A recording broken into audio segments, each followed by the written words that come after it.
কদিন থেকে ফেসবুকে একটা ভিডিও খুব ভাইরাল চলের, দুদিন হয়েছে। হের নাম হইল সায়ক চক্রবর্তী।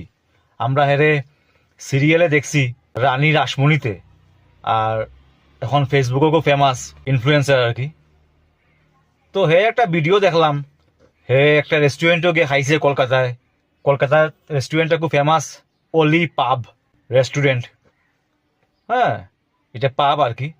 তো এখানে গিয়া হে খাইছে, হে অর্ডার দিছে মাটন, আই গেছে এর কাছে বিফ। আমরা এই মুহূর্তে পার্ক স্ট্রিটে একটা ভীষণ বড় রেস্টুরেন্টে রয়েছি, যেখানে আমরা অর্ডার করেছিলাম মাটন স্টেক। আমাদেরকে দিয়ে যাওয়া হলো বিফ স্টেক। স্বাভাবিকভাবে বলা হয়নি এটা কি, অর্ডার প্লেটে রেখে চলে গেছে। আমরা ভাবছি এটা মাটন স্টেক, আমরা খেয়ে নিলাম। দেন আরও একটা এসে দিয়ে গেল, বলছে এটা মাটন স্টেক। আপনারা দুটো দিয়েছেন, বিফ অ্যান্ড মাটন, বাট আমরা একটাই দিয়েছিলাম। আমরা এতক্ষণ যেটা খেলাম সেটা বিফ খেলাম।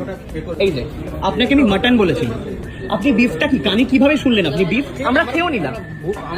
আপনি ভুল করলেন মানে? আপনি জানেন আমি ব্রাহ্মণ, আমি মাটন খেলাম, এটা মানে বিফ মাটন বলে বিফ খাইয়ে দিলেন। পনিরের জায়গায় চিকেন দিয়ে দেন, ইট ইজ লাইক দ্যাট। আমরা বিফ খাই না দাদা। আপনি কি, আপনার কি রিলিজিয়ন কি? আপনার হিন্দু না মুসলিম? আপনি মুসলিম। আপনাকে শুয়োর খাওয়াই জোর করে খেয়ে নেবেন আপনি? তাহলে